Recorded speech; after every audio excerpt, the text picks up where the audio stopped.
अष्टाध्यायी के प्रथम अध्याय के तृतीय पाद का आज हम प्रारंभ करेंगे। इसमें सर्वप्रथम धातु संज्ञा, उसके पश्चात इत संज्ञा प्रकरण और उसके पश्चात आत्मनेपद और परस्मैपद प्रकरण है।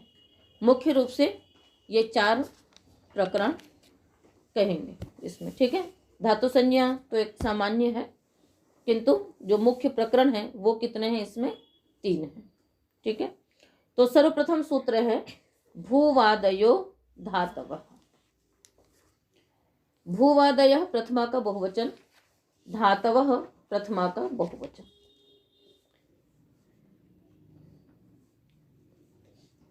समास करेंगे। भूश्च वाश्च इति भूवौ। भूश्च वाश्च इति भूवौ। भूवौ आदि येषां।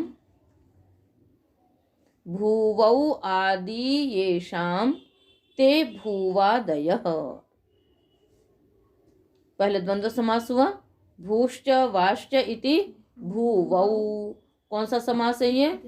इतरेतर द्वंद्व। और भूवौ आदि येषां ते भूवादयः, ये कौन सा समास हो गया? द्वंद्व बहुव्रीहि हुआ। कुल मिला के समास क्या हुआ? द्वंद्व गर्भ बहुव्रीहि समास। अब सूत्र का अर्थ करेंगे। भू इत्येवमादयः वा इत्येवं प्रकारकाः क्रियावचनाः शब्दाः धातु संज्ञकाः भवन्ति। भू इत्येवमादयः वा इत्येवं प्रकारकाः क्रियावचनाः शब्दाः धातु संज्ञकाः भवन्ति। भू आदि में है जिनके, तथा वा के समान जो क्रियावचन शब्द हैं यानी क्रियावाची शब्द हैं, यानी जो क्रिया को कहने वाले हैं, उनकी ही धातु संज्ञा होती है। यहाँ पर जब हमने समास किया था तो आदि शब्द दोनों के साथ लगाया। भूश्च वाश्च इति भूवौ। भूवौ आदि येषां। और आपने सुना है ना, द्वंद्वान्ते द्वंद्वादौ च श्रूयमाणं पदम प्रत्येकम अभिसंबध्यते। द्वंद्व समास के आदि में अथवा अंत में जो पद लगाते हैं वह पूरे प्रत्येकम यानी प्रत्येक पद के साथ उनका संबंध होता है। यहाँ पर भूवौ के बाद आदि शब्द लगाया तो आदि का संबंध दोनों के साथ होगा। दोनों के साथ यानी भू के साथ भी और आदि के साथ भी। भू के साथ भी और आदि के साथ भी। अब हमने कह दिया कि भू आदि में है जिनके, तब तो सभी धातुओं के आदि में भू है, तो फिर उनकी धातु संज्ञा हो सकती थी। तो भ्वादयः धातवः ऐसा भी सूत्र बना सकते थे, किंतु आदि को अभी वा के साथ भी लगाया, क्योंकि भू आदि में है जिनके। तो जो आदि शब्द है यहाँ पर उसके 2 अर्थ हैं। जब भू के साथ आदि शब्द लगा है तो वो व्यवस्थावाची है।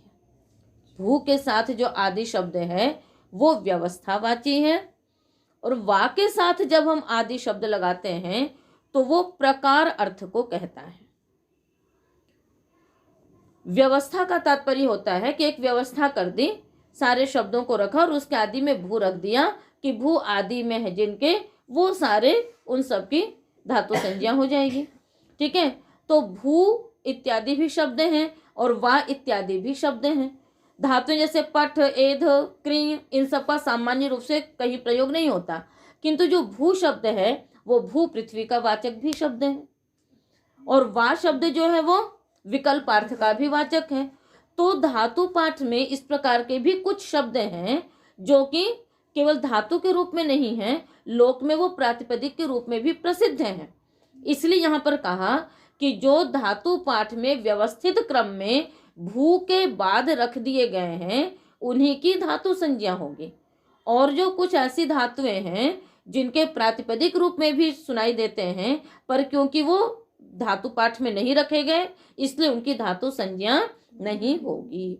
तो जो भू शब्द पृथ्वी का वाचक है उसकी धातु संज्ञा नहीं होगी। जो भू शब्द धातु पाठ में सबसे आदि में रखा गया है उस भू की होगी, और उसके बाद जो अन्य धातुएं रखी गई उन सब की धातु संज्ञा होगी। अब बसता जैसे वाह, तो वाह का अर्थ विकल्प भी है, तो जो विकल्पार्थक वाह शब्द है उसकी भी हम धातु संज्ञा कर सकते हैं। तो कहते नहीं, यहाँ पर जो आदि शब्द लगाया वो प्रकार अर्थ वाला है कि वाह के समान जो क्रिया को कहने वाला, तो जो विकल्पार्थ है वो क्रिया तो नहीं है, और जो धातु पाठ में है वो क्रिया को कहता है।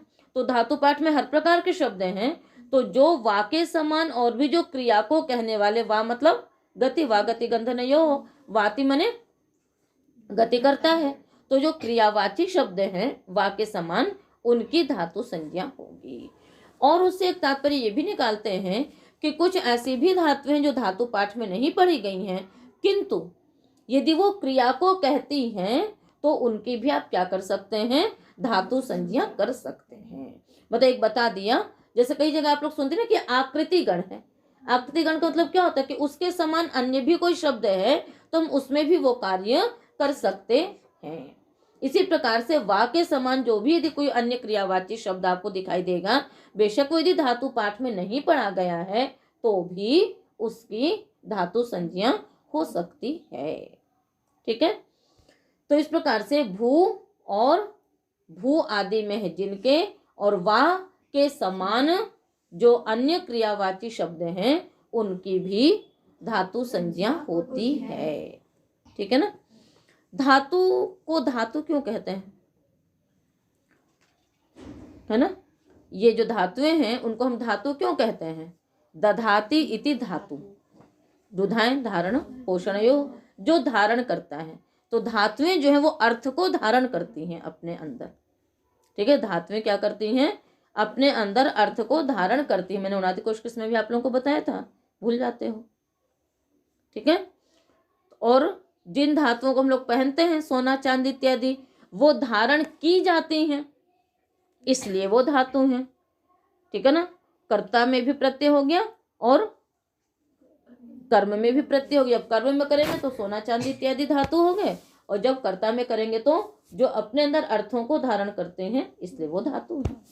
ठीक है, तो ये सूत्र का अर्थ हुआ।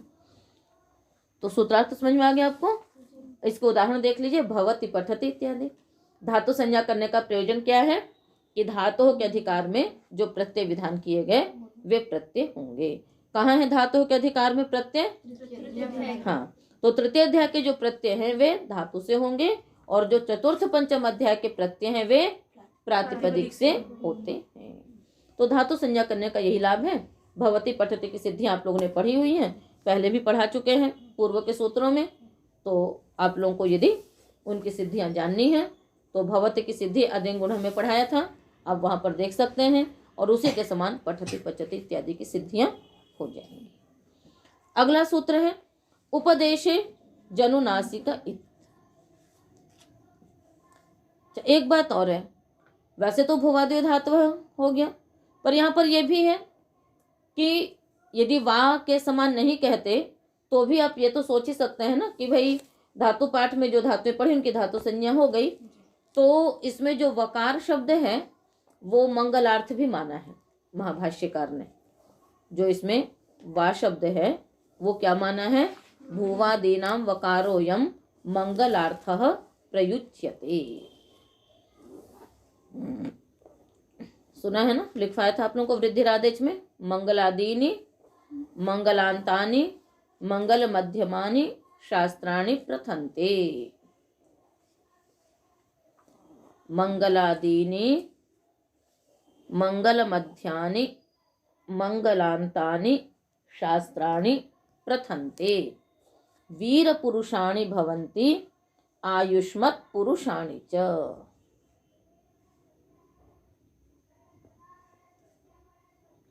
ठीक है, कहते हैं कि जिस ग्रंथ के आदि में मंगल, मध्य में मंगल और अंत में भी मंगल हो, ऐसे शास्त्र विस्तार को प्राप्त करते हैं, और उसके जो पढ़ने वाले हैं वे वीर पुरुषाणि भवन्ति, है ना, वो वीर होते हैं, सब क्षेत्रों में विजय प्राप्त करते हैं और आयुष्मान होते हैं। इसलिए पाठ के प्रारंभ में भी इसीलिए मंत्रों का उच्चारण करके मंगल पाठ किया जाता है। और शास्त्रों में भी हर जगह मंगलाचरण का श्लोक होता है। और अष्टाध्यायी में पहला आदि में क्या है? मंगल वृद्धिरादेश, वृद्धि शब्द मंगल के लिए पढ़ा। मध्य में भुवादेव धात्व का वकार माना गया है। और अंतिम में नोदात्त स्वरितोदय मगार्ग्य काश्यप गालवानाम, वहां पर जो उदय शब्द है वो मंगल के लिए है। उदय का अर्थ वहां पर परे माना गया है, तो परे भी तो कह सकते थे, किंतु वहां पर उदय पढ़ा तो वहां पर जो है वो उदय शब्द, इसको ध्यान में रखना, ठीक है ना। आदि में है वृद्धिरादेश का वृद्धि शब्द, मध्य में भुवादेव धात्व का वकार शब्द, और अंत में है नोदात्त स्वरितोदय मगार्ग्य काश्यप गालवानाम, इसका उदय शब्द। अ सूत्र तो अंतिम सूत्र तो वही है। अ तो केवल जो प्रारंभ में निश्चय किया गया उसको उस रूप में देने का एक अलग, वो जब अर्थ पढ़ोगे उसका तब पता पड़ेगा। तो बात समझ में आ गई। तो उसको अभी हम विस्तार में नहीं जाएंगे कि वो मंगलार्थ क्यों है, कैसे है। एक सामान्य रूप से आप लोगों को मालूम होना चाहिए कि महर्षि पतंजलि ने जो वा शब्द है उसको मंगलार्थ माना है। अस्तु, इत संज्ञा प्रकरण प्रारंभ है। उपदेशे जनुनासिक इत, उपदेशे सप्तमी का एक वचन, अनुनासिक नहीं, अच प्रथमा का एक वचन, अनुनासिक प्रथमा का एक वचन, इत प्रथमा का एक वचन। उपदेशे अनुनासिक अच इत संज्ञको भवति, उपदेश में अनुनासिक अच की इत संज्ञा होती है। उपदेश क्या है? जो हम लोग उपदेश देते हैं? नहीं, पंचोपदेश, ठीक है ना। वो पंचोपदेश कौन कौन से हैं? अष्टाध्यायी, धातु पाठ, उणादि कोश, लिंगानुशासन, ठीक है। ये 5 उपदेश हैं, ठीक है। अब ये जो उपदेश हुए इनमें जो अनुनासिक अच है उनकी इत संज्ञा होगी। अब ये कैसे पता पड़ेगा कि अनुनासिक है या नहीं? तो पहले धातु पाठ इत्यादि में इस प्रकार से छापा भी गया था, किंतु सामान्य रूप से क्या है? प्रतिज्ञानुनासिक्याः पाणिनीयाः, प्रतिज्ञानुनासिक्याः पाणिनीयाः। समास करेंगे इसमें, प्रतिज्ञया आनुनासिक्यम येषाम, प्रतिज्ञया आनुनासिक्यम येषाम ते प्रतिज्ञानुनासिक्याः। प्रतिज्ञा के द्वारा जो अनुनासिक, प्रतिज्ञा करते यहाँ पर प्रतिज्ञान कर देना मतलब कथन कर देना कि हम इसको अनुनासिक मानते हैं। तो जहाँ जहाँ इत संज्ञक देखते हैं वहाँ वहाँ उसको, मतलब जहाँ आवश्यकता होती है वहाँ उसको अनुनासिक मान लिया जाता है, और जहाँ नहीं है वहाँ पर नहीं है। तो अब ऐसा थोड़ा कि हर जगह सभी अचों के हम इत संज्ञा करने लग जाएंगे।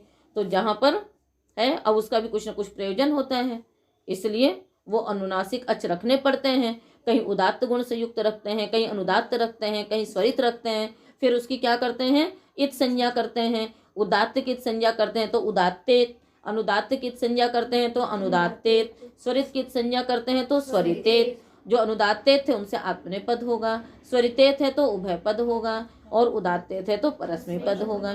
तो इसलिए उनकी इत संज्ञा करना भी आवश्यक होता है, ठीक है ना। तो उपदेश में जो अनुनासिक अच है उनकी इत संज्ञा होगी, जैसे पठ, और ज्यादातर ये धातु पाठ में और प्रत्ययों में होता है। पठ, वद, एध, सु, ये सब अनुनासिक हैं, ठीक है। इस कारण से इनकी इत संज्ञा हो जाती है। इत संज्ञा होने से क्या होता है लाभ? तस्य लोपः, है ना। येषाम इत संज्ञा कृता तेषाम लोपः, जिसकी भी इत संज्ञा होगी उसका लोप। लोप क्या है? अदर्शम लोपः, लोप कर देना यानी उनका अदर्शन कर देना। तो यही इत संज्ञा का प्रयोजन है, और ये इसके उदाहरण है। हलंत्यम,